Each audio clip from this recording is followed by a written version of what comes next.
The Curious Incident of the Dog in the Nighttime, Chapter 101. Mr. Jeevens said that I liked maths because it was safe. He said I liked maths because it meant solving problems, and these problems are difficult and interesting, but there's always a straightforward answer at the end. And what he meant was that maths wasn't like life, because in life there are no straightforward answers at the end. I know he meant this, because this is what he said. This is because Mr. Jeevens doesn't understand numbers. Here's a famous story called the Monty Hall problem, which I have included in this book because it illustrates what I mean. There used to be a column called Ask Marilyn in a magazine called Parade in America. And this column was written by Marilyn Vos Savant, and in the magazine it said that she had the highest IQ in the world in the Guinness Book of World Records Hall of Fame. And in the column she answered maths questions sent in by readers, and in September 1990 this question was sent in by Craig F. Whitaker of Columbia, Maryland. But it is not what is called a direct quote because I have made it simpler and easier to understand. You run a game show on television. On this game show, the idea is to win a car as a prize. The game show host shows you 3 doors. He says there is a car behind one of the doors, and there are goats behind the other 2 doors. He asks you to pick a door. You pick a door, but the door is not opened, and the game show host opens one of the doors you didn't pick to show a goat, because he knows what is behind the doors. Then he says that you have one final chance to change your mind before the doors are opened, and you get a car or a goat. So he asks if you want to change your mind and pick the other unopened door instead. What should you do? Marilyn Vos Savant said that you should always change and pick the final door because the chances are 2 and 3 that there will be a car behind that door. But if you use your intuition, you think that chance is 50-50 because you think there is an equal chance that the car is behind any door. Lots of people wrote to the magazine to say that Marilyn Vos Savant was wrong, even when she explained very carefully why she was right. Of the letters she got about the problem, 92% that she was wrong, and lots of these from mathematicians and scientists. Here are some of the things that they said. I'm very concerned with the general public's lack of mathematical skills. Please help by confessing your error. Robert Sachs, PhD, George Mason University. There's enough mathematical illiteracy in this country, and we don't need the world's highest IQ propagating more. Shame. Scott Smith, PhD, University of Florida. I'm in shock that after being corrected by at least 3 mathematicians, you still do not see your mistake. Kent Ford, Dickinson State University. I'm sure you'll receive many letters from high school and college students. Perhaps you should keep a few addresses for help with future columns. W. Robert Smith, PhD, Georgia State University. You are utterly incorrect. How many irate mathematicians are needed to get you to change your mind? E. Ray Bobo, PhD, Georgetown University. If all those PhDs were wrong, the country would be in very serious trouble. Everett Harmon, PhD, U.S. Army Research Institute. But Marilyn Vos Savant was right, and here are 2 ways you can show this. Firstly, you can do it by maths, like this. Let the doors be called X, Y, and Z. Let CX be the event that the car is behind door X, and so on. Let HX be the event that the host opens door X, and so on. Supposing that you choose door X, the possibility that you win a car if you then switch your choice is given by the following formula. There's a huge formula there. Second way you can work it out is by making a picture of all the possible outcomes, like this. There's a whole diagram there. So if you change 2 times out of 3, you get a car, and if you stick, you only get a car 1 time out of 3. And this shows that intuition can sometimes get things wrong. And intuition is what people use in life to make decisions, but logic can help you work out the right answer. It also shows that Mr. Jeevens was wrong, and numbers are sometimes very complicated and not very straightforward at all. And that is why I like the Monty Hall problem.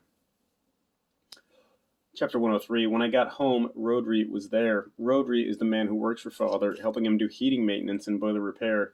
He sometimes comes around the house in the evening to drink beer with Father and watch the television and have a conversation. Rodri was wearing a pair of white dungarees which had dirty marks all over them, and he had a gold ring on the middle finger of his left hand, and he smelled of something I do not know the name of, which Father often smells of when he comes home from work. I put my licorice laces and my Milky Bar in my special food box on the shelf, which Father is not allowed to touch, because it is mine. Then Father said, "And what have you been up to, young man?" And I said, "I went to the shop to get some licorice laces and a Milky Bar." And he said, "You were a long time." And I said, "I talked to Mrs. Alexander's dog outside the shop, and I stroked him, and he sniffed my trousers," which was another white lie. Then Rodri said to me, "God, you do get the 3rd degree, don't you?" But I didn't know what the 3rd degree was. And he said, "So how are you doing, Captain?"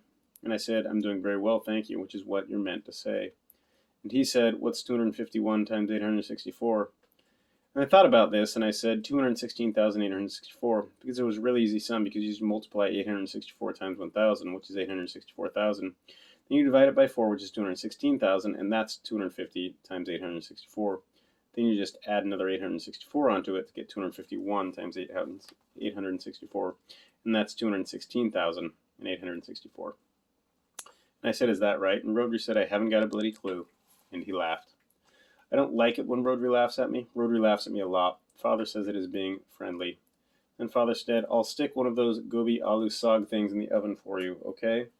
This is because I like Indian food, because it has a strong taste. But gobi aloo saag is yellow, so I put red food coloring into it before I eat it. And I keep a little plastic bottle of this in my special food box. And I said, okay. And Rodri said, so it looks like Parky stitched them up then. But this was to Father, not to me. Father said, well, those circuit boards look like they'd come out of the bloody ark. And Rodri said, you going to tell them? And Father said, what's the point? They're hardly going to take him to court, are they? And Rodri said, that'll be the day. And Father said, best to let sleeping dogs lie, I reckon. Then I went into the garden. Siobhan said that when you were writing a book, you have to include some descriptions of things. I said that I could take photographs and put them in the book, but she said the idea of a book was to describe things using words so that people could read them and make a picture in their head. And she said it was best to describe things that were interesting or different. She also said that I should describe people in the story by mentioning one or two details about them so that people could make a picture of them in their head, which is why I wrote about Mr. Jevons's shoes with all the holes in them, and the policeman who looked as if he had 2 mice in his nose, and the thing Rodri smelled of, but I didn't know the name for. So I decided to do a description of the garden, but the garden wasn't very interesting or different. It was just a garden with a grass and a shed and a clothesline, but the sky was interesting and different, because usually skies look boring because they're all blue or all gray or all covered in one pattern of clouds, and they don't look like they're hundreds of miles above your head. They look like someone might have painted them on a big roof. But this sky had lots of different types of clouds in it at different heights, so you could see how big it was, and this made it look enormous. Furthest away in the sky were lots of little white clouds, which looked like fish scales or sand dunes, which had a very regular pattern. Then the next furthest away into the west were some big clouds, which were colored slightly orange because it was nearly evening and the sun was going down. The closest to the ground was a huge cloud, which was colored gray because it was a rain cloud, and it was a big pointy shape, and it looked like this. When I looked at it for a long time, I could see it moving very slowly, and it was like an alien spaceship hundreds of kilometers long, like in Dune, or Blake 7, or Close Encounters of the Third Kind, except that it wasn't made of solid material. It was made of droplets of condensed water vapor, which is what clouds are made of. And it could have been an alien spaceship. People think that alien spaceships would be solid and made of metal and have lights all over them and move slowly through the sky, because that is how we would build a spaceship if we were able to build one that big. But aliens, if they exist, would probably be very different from us. They might look like big slugs, or be flat like reflections, or they might be bigger than planets, or they might not have bodies at all. They might just be information, like in a computer. And their spaceships might look like clouds, or be made up of unconnected objects like dust or leaves. Then I listened to the sounds in the garden. I could hear a bird singing. I could hear traffic noise, which was like the surf on a beach, and I could hear someone playing music somewhere and children shouting. And in between these noises, if I listened very carefully and stood completely still, I could hear a tiny whining noise inside my ears, and the air going in and out of my nose. Then I sniffed the air to see if I could see what the air in the garden smelled like, but I couldn't smell anything. It smelled of nothing, and this was interesting too. Then I went inside and fed Toby. Chapter 107. The Hound of the Baskervilles is my favorite book. In The Hound of the Baskervilles, Sherlock Holmes and Dr. Watson get a visit from James Mortimer, who's a doctor from the moors in Devon. James Mortimer's friend, Sir Charles Baskerville, has died of a heart attack, and James Mortimer thinks that he might have been scared to death. James Mortimer also has an ancient scroll which describes the curse of the Baskervilles. On this scroll it says that Sir Charles Baskerville had an ancestor called Sir Hugo Baskerville, who was a wild, profane, and godless man, and he tried to do sex with the daughter of a human, but she escaped, and he chased her across the moor, and his friends, who were daredevil roisterers, chased after him. And when they found him, the daughter of the human had died of exhaustion and fatigue, and they saw a great black beast, shaped like a hound, yet larger than any hound that ever mortal eye has rested on. This hound was tearing the throat out of Sir Hugo Baskerville. And one of the friends died of fear that very night, and the other two were broken men for the rest of their days.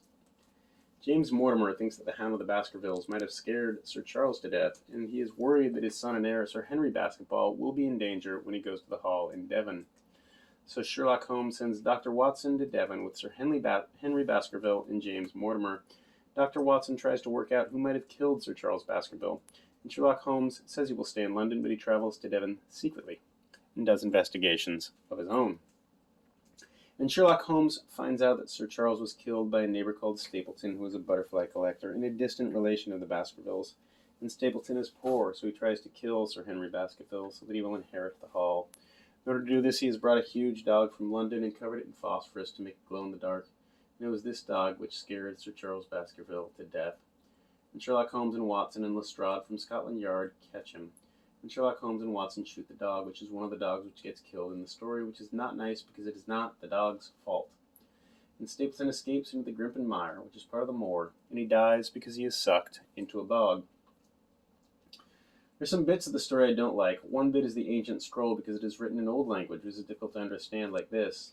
Learn then from this story not to fear the fruits of the past, but rather to be circumspect in the future, that those foul passions whereby our family has suffered so grievously may not again be loosed to our undoing. Sometimes Sir Arthur Conan Doyle, who is the author, describes people like this. There was something subtly wrong with his face, some coarseness of expression, some hardness, perhaps of eye, some looseness of lip, which marred its perfect beauty. And I don't know what some hardness, perhaps of eye, means, and I'm not interested in faces. But sometimes it is fun not knowing what the words mean, because you can look them up in a dictionary, like goyle, which is a deep dip, or tors, which are hills or rocky heights. I like The Hound of the Baskervilles because it is a detective story, which means that there are clues and red herrings. These are some of the clues. 1. 2 of Sir Henry Baskerville's boots go missing when he's staying at a hotel in London. This means that someone wants to give them to the Hound of the Baskervilles to smell like a bloodhound so that it can chase him. This means that the Hound of the Baskervilles is not a supernatural being, but a real dog. 2. Stapleton is the only person who knows how to get through the Grimpen Mire, and he tells Watson to stay out of it for his own safety. This means that he is hiding something in the middle of the Grimpen Mire and doesn't want anyone else to find it. 3. Mrs. Stapleton tells Dr. Watson to go straight back to London instantly. This is because she thinks Dr. Watson is Sir Henry Baskerville, and she knows that her husband wants to kill him. And these are the red herrings. 1. Sherlock Holmes and Watson are followed when they are in London by a man in a coach with a black beard. This makes you think that the man is Barrymore, who is the caretaker at Baskerville Hall, because he is the only other person who has a black beard. But the man is really Stapleton, who is wearing a false beard. 2. Selden, the Notting Hill murderer. This is a man who has escaped from a prison nearby and is being hunted down on the moors, which makes you think that he has something to do with the story because he is a criminal, but he hasn't anything to do with the story at all. 3. The man on the tour. This is a silhouette of a man that Dr. Watson sees on the moor night and doesn't recognize, which makes you think it is the murderer. But it is Sherlock Holmes who has come to Devon secretly. I just like The Hound of the Baskervilles because I like Sherlock Holmes, and I think that if I were a proper detective, he is the kind of detective I would be. He's very intelligent, and he solves the mystery. And he says, the world is full of obvious things which nobody by any chance ever observes. But he notices them like I do. Also, it says in the book, Sherlock Holmes had, in a very remarkable degree, the power of detaching his mind at will. And this is like me, too, because if I get really interested in something like practicing maths or reading a book about the Apollo missions or great white sharks, I don't notice anything else, and Father can be calling me to come eat my supper. Father can be calling me to come and eat my supper, and I won't hear him. And this is why I'm very good at playing chess, because I detach my mind at will and concentrate on the board. And after a while, the person I'm playing will stop concentrating and start scratching their nose or staring out of the window, and then they will make a mistake, and I will win. Also, Dr. Watson says about Sherlock Holmes, his mind was busy in endeavoring to frame some scheme to which all these strange and apparently disconnected episodes could be fitted. And that is what I am trying to do by writing this book. Also, Sherlock Holmes doesn't believe in the supernatural, which is God and fairy tales and hounds of hell and curses, which are stupid things. Now I'm going to finish this chapter with two interesting facts about Sherlock Holmes. One, in the original Sherlock Holmes stories, Sherlock Holmes is never described as wearing a deerstalker hat, which is what he is always wearing in pictures and cartoons. The deerstalker hat was invented by a man called Sidney Paget, who did the illustrations for the original books. Two, in the original Sherlock Holmes stories, Sherlock Holmes never says, "Elementary, my dear Watson." He only ever says this in films and on the television.